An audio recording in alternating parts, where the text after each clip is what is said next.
அனைவருக்கும் வணக்கம். Welcome to Ponmari channel. மலையாள படங்கள் எப்பவுமே ஆச்சரியத்தை ஏற்படுத்தும். எந்த படம் வந்து ஹிட் ஆகும்னு கணிக்க முடியாது.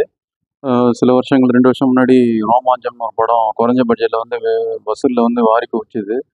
அந்த படம் மாதிரியே இந்த வருஷம் இன்னொரு படம் மலையாளத்துல சூப்பர் டூப்பர் ஹிட் இருக்கு. 2024ல ஒரு காமெடி படமா வெளியாகி இந்த சுதந்திர தினத்து அன்னைக்கு 15 ஆகஸ்ட்டுக்கு மலையாளத்துல வெளியாகி ஒரு பிளாக் பஸ்டர் பம்பர் ஹிட்ன்னு சொல்லக்கூடிய அளவுல ஒரு 4 கோடி பட்ஜெட்ல எடுக்கப்பட்டு இன்ன வரைக்குமே ஒரு 2 வாரத்துக்குள்ளேயே கிட்டத்தட்ட 30 கோடி வசூல் பண்ணிடுச்சு.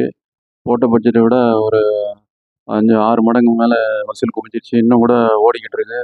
நம்ம ஊர்லேயும் பிவிஆரில் வந்து இங்கிலீஷ் சப்டைட்டிலோட இந்த படம் ஓடிக்கிட்டு இருக்கு. தமிழ்நாட்டிலையும் சென்னையிலையும் ஓடிக்கிட்டு இருக்கு. பல இடங்கள்லையும் ஓடிக்கிட்டு இருக்கு. தமிழ்நாட்டில் சென்னையில் பிவிஆரில் இங்கிலீஷ் சப்டைட்டில் ஓடிக்கிட்டு இருக்கு. ஸோ இந்த வருஷத்தில் மிகப்பெரிய வசூலை குவிச்ச மலையாள படங்களில் ஒன்றா டாப் 10 லிஸ்ட்டில் போய் என்ட்ரு ஆகிருக்க படம் தான் வாழா. வாழா அப்படின்னா வேறு ஒன்றும் இல்லை, மலையாளத்தில் வாழை அப்படிங்கிறது தான் அது அர்த்தம். இன்னொரு அர்த்தம் என்னன்னா, சரியாக வந்து பொறுப்பு இல்லாமல் இருக்கவங்க ஒரு வாழையை வச்சாலும் யூஸ் ஆகும். நம்ம படங்களில் தமிழில் சொல்கிற மாதிரி ஒரு தென்னையை வச்சா கூட கடைசி காலத்துக்கு பயன்படும்னு சொல்லி ஒரு வார்த்தை சொல்லாடல் சொல்லுவாங்க, பழமொழி மாதிரி. அந்த மாதிரி மலையாளத்தில் ஃபேமஸான சொல்லாடல் தான் ஒரு எதுக்குமே பயன்படாமல் இருக்கிறதுக்கு ஒரு வாழையை வச்சாலும் பயன்பட்டுருக்குமே அப்படின்ற அர்த்தத்தில் வச்ச படம் தான் வாழா இந்த டைட்டிலு. ஸோ இந்த படம் டைட்டில்லே வந்து கவனம் இருக்குது. இந்த படத்துக்கு பல எதிர்பார்ப்பு இருந்தது. ஏன்னா இந்த படத்தை வந்து கதை, திரைக்கதை, வசனம் எழுதியிருக்கிறது யாருன்னா ஜெய ஜெய ஜெய ஜெய ஹே அப்படின்னு சொல்லி ஒரு பேசில் ஜோசப் வச்சு சூப்பர் டூப்பர் காமெடி படம் தமிழ்நாட்டிலையும் மிகப்பெரிய அளவில் ஓடின படம். அந்த படத்தையும் அதுக்கப்புறம் இப்போ இந்த வருஷம் மெகா ஹிட்டான படம் காமெடி படமான குருவாயூர் அம்பலத்தின் நடையில் அந்த 2 படங்களையும் இயக்குன விபின் தாஸ் தான் இந்த படத்துக்கு கதை, திரைக்கதை, வசனம் எழுதியிருக்காரு. அது இல்லாமல் இந்த படத்துக்கு இயக்குனது வந்து கௌதமன்டே ரதம் அப்படின்னு சொல்லி 2020ல் ஒரு ஹிட் படம் கொடுத்துருந்தாரு. நீரஜ் மாதவ் தான் ஹீரோ நடிச்சிருப்பாரு. அந்த படம் நல்லா பரவலாக பேசப்பட்டுச்சு. அந்த படத்தோட டைரக்டர் தான் இந்த படத்தை இயக்கியிருக்கிறாரு. அவர் தான் வந்து அனில் மேனன். ஸோ இப்படி ஏகப்பட்ட எதிர்பார்ப்பு இருந்தது. அது இல்லாமல் இந்த படத்தில் வந்து கேரளாவில் ஃபேமஸாக இருக்க 5 யூடியூபர்ஸ் தான் முன்னணியான அந்த ஃப்ரெண்ட்ஸ் ரோலில் நடிக்கிறாங்கன்னு சொல்லியிருந்தாங்க. இப்படி அது இல்லாமல் முக்கிய கேரக்டரில் வந்து ஜெகதீஷ், அப்புறம் கோட்டயம் நசீர், இவங்கெல்லாம் வந்து இந்த படம் ஏற்கனவே ட்ரைலரில் பார்த்துருப்பீங்க. ஸோ இப்படி ஏகப்பட்ட ஹைப்புகள் கூட்டின படம் எப்படி இருக்குது, வசூலில் மெகா ஹிட்டான படம் எப்படி இருக்குன்றது தான் நம்ம விமர்சனத்தில் பார்க்க போகிறோம். அதனால் இன்ட்ரெஸ்டிங் ஃபேக்டர்ஸ்லாம் இருக்குது, படத்தை பற்றியான டீட்டெயிலிங்லாம் இருக்குது. அதனால் ரிவ்யூ ஸ்கிப் பண்ணாமல் பாருங்கன்னு கேட்டுக்கிறேன். அது இல்லாமல் நம்ம சேனலில் புது படங்கள் ரிவ்யூ பண்ணிட்டு வரோம். அந்த படம் தேட்டர்களில் வரும்போதும் தேட்டருக்கு அப்புறம் எப்படி இருக்குன்னு தெரிஞ்சுக்கிறதுக்கு யூஸ்ஃபுல்லாக இருக்கும். அதனால் நம்ம ரிவ்யூ வந்து ஸ்கிப் பண்ணாமல் பாருங்கள். நம்ம சேனலை சப்ஸ்கிரைப் பண்ணிங்கன்னு கேட்டுக்கிறேன். அது இல்லாமல் இப்போயே எக்ஸ்பெக்டேஷன் செட் பண்ணிடுறேன். இந்த படம் வந்து ஃபேமிலியோட பார்க்கக்கூடிய ஒரு தரமான காமெடி படம். ஃபர்ஸ்ட் ஹாஃப் ஃபுல்லாகவே நல்லா காமெடியாக போகுது. செகண்ட் ஹாஃப் கொஞ்சம் எமோஷ்னலாக போனாலும் ரொம்பவும் டாக்குமெண்ட்ரி முறை போகாமல் நல்லா ப்ரீச்சிங் மோட் இல்லாமல் நல்லா ஜாலியாக போயிட்டு ஃபீலிங்டான கிளைமேக்ஸில் செகண்ட் பார்ட்டுக்கு லீடு கொடுத்து முடிச்சிருக்காங்க. ஸோ இதான் படத்தோட எக்ஸ்பெக்டேஷன். படத்தை பார்க்கணும் முடிவு பண்ணிட்டீங்கன்னா பார்த்துருங்க. கண்ணை மூடிட்டு டிக்கெட் புக் பண்ணிவிடுங்க. அப்படி இல்லை நான் ஓடிடி வர வெயிட் பண்ணுறேன்னா வெயிட் பண்ணி பாருங்கள், ஒன்றும் பிரச்சனை இல்லை. இது ஓடிடிலையும் கொண்டாடப்படக்கூடிய ஒரு மலையாள படம் தான். இந்த படம் மலையாள படம் தமிழ் இங்கிலீஷ் சப்டைட்டிலோட நம்ம ஊர்லேயும் சென்னையிலையும் சரி பல ஊர்கள்லையும் ஓடிட்டு இருக்கு, தமிழ்நாட்டிலையும்ன்றது தான் அதோட செய்தி. வாங்க இனி லேட் பண்ணாமல் விமர்சனத்துக்குள்ளே போகலாம். படத்தோட கதை என்னென்னா, ஒரு 5 பேர் ஸ்கூலில் வந்து ரொம்ப அட்டகாசம் பண்ணிக்கிட்டு ஒரு படிக்காத செட்டுன்னு சொல்லுவாங்க, கடைசி பெஞ்ச் ஸ்டூடெண்ட் மாதிரியே ஒரு 5 பேர் எப்போ பார்த்தாலும் அவங்களுக்குள்ள ஸ்கூலில் வந்து ஏதாவது பசங்கக்கிட்ட வம்பு இழுத்து வறண்டை எடுத்துக்கிட்டு சண்டை போட்டுக்கிட்டு அப்புறம் பிரின்ஸ்பல் ரூம் வரைக்கும் போயிட்டு பிரின்ஸ்பல் அவங்க அப்பா அம்மா வர வச்சு அப்பா அம்மானா அப்பா பேரண்ட்ஸ் யாராவது ஒருத்தர் வர வச்சு அந்த 5 பேர் அவரோட அப்பாவும் வந்து சமாதானம் பண்ணி திரும்பவும் கிளாஸுக்கு போயிட்டு திரும்ப ஏதாவது வம்பு வளர்த்து திரும்பவும் இதே மாதிரி அவங்க பேரண்ட்ஸ் வந்து அடிக்கடி வந்து சமாதானப்படுத்தி போகிற மாதிரியே இவங்களோட ஸ்கூல் லைஃப்பும் முடிஞ்சிருது 5 பேரும். அதுக்கப்புறம் காலேஜ் சேர்க்கும் போது இவங்களை வந்து வேறு வேறு காலேஜில் சேர்க்கணும் அப்படின்னு சொல்லி அவங்க கொஞ்சம் வசதியானவங்க 5 பேரும், அந்த பசங்களோட அப்பா அம்மா. ஸோ அவங்க என்ன பண்ணுறாங்கன்னா, மேனேஜ்மெண்ட் கோட்டாவில் இன்ஜினியரிங் படிக்க வச்சிடணும் பசங்களை, இப்படியே போனால் சரி வராது ஃப்யூச்சருன்னு சொல்லி அவங்க அவங்களோட எதிர்பார்ப்புகளை திணிக்கிறாங்க. இவங்க படிப்பு சரியாக வரல, இருந்தாலும் மேனேஜ்மெண்ட் கோட்டாவில் காசு கட்டி சேர்க்க ட்ரை பண்ணுறாங்க. 5 பேரும் ட்ரை பண்ணி ஒரே காலேஜில் சேர்ற மாதிரி பிளான் பண்ணிடுறாங்க. அந்த 5 பசங்களும் திரும்ப காலேஜ்லேயும் ஒன்றாயிடுறாங்க. இது அவங்க அப்பா அம்மா கடுப்பாகுது. இது இல்லாமல் காலேஜ் சேர்ந்த அன்றைக்கே திரும்ப ஒரு பிரச்சனையில் மாட்டி திரும்ப 5 பேரும் அங்கே வந்து அப்பா அம்மாவை கூப்பிட்டு வர சொல்லி பிரின்ஸிபல் பேசி திரும்பவும் அதே மாதிரி இவங்க வந்து மன்னிப்பு மாதிரி கேட்டு திரும்பவும் இந்த மாதிரி போய்கிட்டு இருக்கு. வீட்லேயும் பல குழப்பம் வருது. இவங்க ஒழுங்காக படிக்காமல் இருக்கிறாங்க, அரியர்ஸ் வச்சிடுறாங்கன்னு சொல்லி படிப்பை முடிக்கும்போது காலேஜில் வர 6 அரியர்ஸ் 5 அரியர்ஸ்னு 5 பேருமே ஃபெயில் ஆகிடுறாங்க. ஸோ இவங்க ஃப்யூச்சரை நினச்சி கவலைப்படுறாங்க. இதில் ஒரு பையன் மட்டும் செட்டில் சேராத ஒரு பையன் நல்லா படித்து யூஎஸ், கனடா அந்த மாதிரியான இடங்களில் செட்டில் ஆகிறாங்க. ஒரு 2 ஆஃபர் வந்து அவங்க யுஎஸ் ஃபஸ்ட்டு தேர்ந்தெடுத்துட்டு அதுக்கப்புறம் கனடா போய் செட்டில் ஆகிற மாதிரி பிளானிங்கில் ஒரு பையன் இருக்கான், ஃபஸ்ட் ரேங்க் எடுக்கிற பையன். ஸோ இந்த மாதிரி போய்கிட்டு இருக்கு. படித்த பையன் அவன் அப்படி போய்கிட்டு இருக்கான் அப்படின்ற மாதிரி கதைகளை நகருது. ஸோ அதுக்கப்புறமா என்ன பண்ணுறாங்க, நிஜ வாழ்க்கையில் வந்து இன்டர்வியூக்கெலாம் போகும்போது தான் நிஜம் தெரியுது.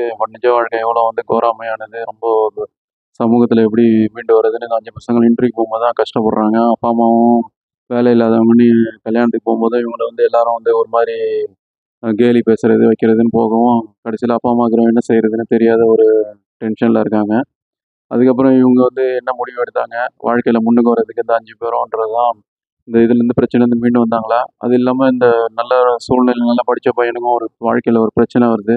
அதில் வந்து என்ன சொல்ல வராங்கன்னா, படித்தவங்களுக்கும் பிரச்சனை இருக்குது, படிக்காதவங்களுக்கும் பிரச்சனை இருக்குதுன்னு சொல்லி ஒரு எதிர்பாராத கிளைமேக்ஸோட முடிக்கிறது தான் பேலன்ஸான விஷயம் கதை. இது செகண்ட் பார்ட்டுக்கு லீடு கொடுத்து முடிச்சிருக்காங்கன்றது நல்ல விஷயம். நீ படத்தோட ப்ளஸ் மைனஸ்ன்னு பார்க்கலாம். படத்தோட ப்ளஸ்ன்னு பார்த்தா ஏற்கனவே ஒரு மலையாளத்தில் இந்த கேரளாவில் ஃபேமஸான 5 யூடியூபர்ஸ் தான் 5 ஃப்ரெண்ட்ஸாக வராங்க. அவங்க தான் லீட் ரோலில் ஹீரோ மாதிரி வராங்க, அந்த ஃப்ரெண்ட்ஸாக வராங்க.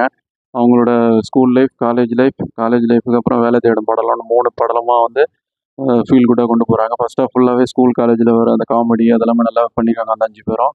அவங்க அப்பா கேரக்டரில், அப்பா அம்மா கேரக்டரில் வரவங்களும் சிறப்பாக நடிச்சிருக்காங்க, சீனியர் நடிகர்கள் தான். குறிப்பாக அப்பா கேரக்டரில் வரவங்க வந்து கோட்டயம் நசீர், அப்புறம் அப்புறம் நிறைய படங்களில் வந்து நோபி மார்க்கோஸ், அப்புறம் ஜெகதீஷ், முக்கியமான கேரக்டரில் ஜெகதீஷ், கோட்டயம் நசீர் சொல்லிட்டேன் ஏற்கனவே, அப்புறம் அஜீஸ் நெடுமங்காடு, இப்படின்னு சொல்லி ஒரு 6 பேர் அப்பா கேரக்டரில் வராங்க. ஜெகதீஷோட பையன் உள்பட. ஜெகதீஷ் பையன் தான் நல்லா படித்து டாப்பர் ஆவார் ஒரு ஸ்கூலில். அப்படி இவங்க இல்லாமல் முக்கியமான கேரக்டரில் கோட்டயம் நசீர், ஏற்கனவே சொன்ன மாதிரி அஜித் நெடுமங்காடு, நோபி மார்க்கோஸ், இது உள்பட இன்னும் 2 பேரும் வந்திருக்காங்க. அவங்களும் நல்லா நடிச்சிருக்காங்க, நடிப்பை வெளிப்படுத்தியிருக்காங்க. ஸோ படத்தில் அவங்க வந்து ஒரு தடையும் சமாதானப்படுத்துகிற சீன்லாம் நல்லா காமெடியாக பண்ணியிருப்பாங்க. ஃபர்ஸ்ட் ஆஃப் ஃபுல்லாகவே அந்த பேரண்ட்ஸ்குள்ளே வர அவங்களுக்குள்ளே பேசிக்கிறது, பசங்களை அடிக்கிறது காமெடியாக கொண்டு போயிருப்பாங்க. அந்த பிரின்ஸிபல்கிட்ட அவங்க பேசுகிறது வைக்கிறதுன்ட்டு. அது இல்லாமல் இந்த பசங்க ஜாலியாக வந்து லைஃப்பை என்ஜாய் பண்ணுறது. ஃபர்ஸ்ட் ஆஃப் ஃபுல்லாகவே ஒரு ரீல்ஸ் மாதிரி ஸ்பீடாகவே நகர்ந்துடும். செகண்ட் ஹாஃபில் தான் அப்பா அம்மாவோட ரியல் கஷ்டம் என்ன அப்படின்றதுலாம் தெரிய வரும். அது எமோஷனலாக கொண்டு போயிட்டாங்க. ஃபர்ஸ்ட் ஹாஃப் ஃபுல்லாக ஜாலி மூடு, செகண்ட் ஹாஃப் ஃபுல்லாக எமோஷனலாக போகுது, ப்ரீச்சிங் மூடு இல்லாமல் தான் போகுது. இதான் அந்த படத்தோட மெயினான ஒரு தீம். அது நல்லாவே எழுதியிருக்காரு இயக்குனர் பின்தாஸ். அவர் வந்து நகைச்சுவைக்கு பெயர் பெற்ற 2 படங்கள் ஏற்கனவே சொன்ன நம்ம ஜெய ஜெய ஜெயக, குருவாயூர் 50 நடிகள், 2 படங்களையும் நல்லா பண்ணியிருப்பாரு. வசனங்கள், காமெடியான டைமிங், ஒன்லைனர்லாம் இந்த படத்தில் கொண்டு வந்து முயற்சித்து படத்தை வந்து நல்லா பெகாயிட் ஆக்கிட்டாங்க. டைரக்டர் ஆனந்த் மேனன் நல்லா பண்ணியிருக்காரு. அவரோட ஒத்துழைப்பாக வந்து பின்தாஸ் கதை வசனமும் நல்லா, திரைக்கதையும் நல்லா எழுதியிருக்காங்க. அதனால் படம் வந்து பல லாஜிக் மிஸ்டேக் இருந்தாலும் ஓரளவு படம் தேறிடுச்சு. எங்கேயும் யோசிக்க விடாமல் படத்தில் டைமிங் வச்சு அடிச்சிடுறாங்க. ஸோ இதுதான் படத்தோட மெயினான ப்ளஸ் பாயிண்ட். அது இல்லாமல் அங்கித் மேனன் மியூசிக்கும் நல்லாயிருக்கு. அது இல்லாமல் பிஜிஎம்மும் நல்லா பண்ணியிருக்காரு. படத்துக்கு தேவையான எஃபெக்ட் கொண்டு வருது. கேமரா டெக்னிக்கலி சவுண்டாக இருக்குது. மைனஸ் சைட்லேயாக ஒவ்வொன்றா இருக்குது. இருந்தாலும் சின்ன சின்ன விஷயங்கள் தான். அது எப்படின்னா, காலேஜில் வந்து அடிக்கடி, ஸ்கூல்லேயும் சரி காலேஜ்லையும் சரி அடிக்கடி வந்து இந்த பசங்க வந்து அப்பா அம்மாவை கூப்பிட்டு வர சொல்கிறாங்க. அப்பா அம்மாவை கூப்பிட்டு வந்து பிரின்ஸிபல் சமாதானப்படுத்துறாரு. 2, 3 வாட்டி இது மாதிரி நடக்கிற மாதிரி காமிக்கிறாங்க ஸ்கூல்லையும் காலேஜ்லேயும். இது நிறைய இடத்துல நடக்கிற வாய்ப்பு இல்லை. அப்படி பண்ணால் டிசி கொடுத்துருவாங்க. நிஜ வாழ்க்கையில் தான் நடக்கும். இந்த மாதிரிலாம் காம்ப்ரமைஸ் பண்ணிட்டுலாம் இருக்க முடியாது. ஒரு வாட்டியும் 5 பேரும் சேர்ந்து ஒன்றா பண்ண முடியாது. அது இல்லாமல் இந்த 5 பேர் பேரண்ட்ஸும் டிசி வாங்கிட்டு வேறு ஸ்கூலில் சேர்க்குற மாதிரி காமிச்சு திரும்ப காலேஜில் ஒன்றா மாதிரி காமிச்சிருந்தா கதைகள் நல்லா இருந்திருக்கும். அது லாஜிக் மிஸ்டேக்காக பார்க்கப்படுது. காலேஜ்லேயும் வந்து இவங்க இன்ஜினியரிங் காலேஜ்லலாம் இவ்வளோ லெஷரை வந்து ஃப்ரீயாலாம் விட மாட்டாங்க. சின்ன மிஸ்டேக்னாலும் பெரிய அளவில் தண்டனை கொடுப்பாங்க, சஸ்பெண்ட் பண்ணுவாங்க. அந்த மாதிரிலாம் இல்லாமல் உடனே மன்னிச்சு விட்ருவார் பிரின்ஸிபல். காலேஜ்லேயும் சரி இதெல்லாம் கொஞ்சம் சின்ன லாஜிக் மிஸ்டேக்காக பார்க்கப்படுது என்னால. இப்படி சின்ன சின்ன விஷயங்கள் தான்.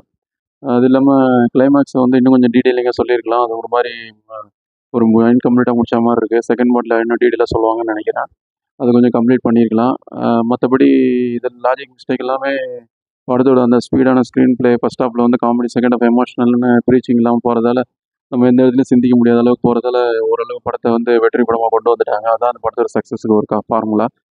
ஸோ இனி இந்த படத்தோட ஃபைனல் வெர்டிக்ட் என்னன்னா, மொத்தத்தில் சொல்லணும்னா இந்த படம் வந்து ஒரு நல்ல ஒரு காமெடி கலந்து ஃபீல் குட்டான ஒரு ரோமாஞ்சம் படம் மாதிரியான ஒரு நல்ல காமெடி ஜானரில் ஒரு ஃபீல் குட்டான அன்றாட வாழ்க்கையில் பிரதிபலிக்கிற மாதிரி ஒரு 5 பேர் ஸ்டூடெண்ட்ஸ் வந்து பொறுப்பு இல்லாமல் இருந்தால் அவங்க வாழ்க்கையில் என்ன ஆகும், பொறுப்பாக இருக்கிறவனுக்கும் என்ன பிரச்சனை சந்திக்கிறான்றத ப்ரீச்சிங் இல்லாமல் காமெடி மூடு கலந்து சிறப்பாக சொல்லியிருக்க படம். நல்ல ஒரு ஃபீல் குட் படம். நம்ம சைட்லேருந்து ஹைலி ரெக்கமெண்டட். நம்ம ஊர்லேயும் பிவிஆரில் இங்கிலீஷ் சப்டைட்டிலோட அவைலபிளாக இருக்குது. இப்போ தேட்டருகளில் மட்டும் இல்லை அவைலபிளாக இருக்குது. கூடிய சீக்கிரம் ஓடிடிலையும் வரும். ஓடிடியில் வரும்போது கண்டிப்பாக கொண்டாடக்கூடிய படம் தான் இது.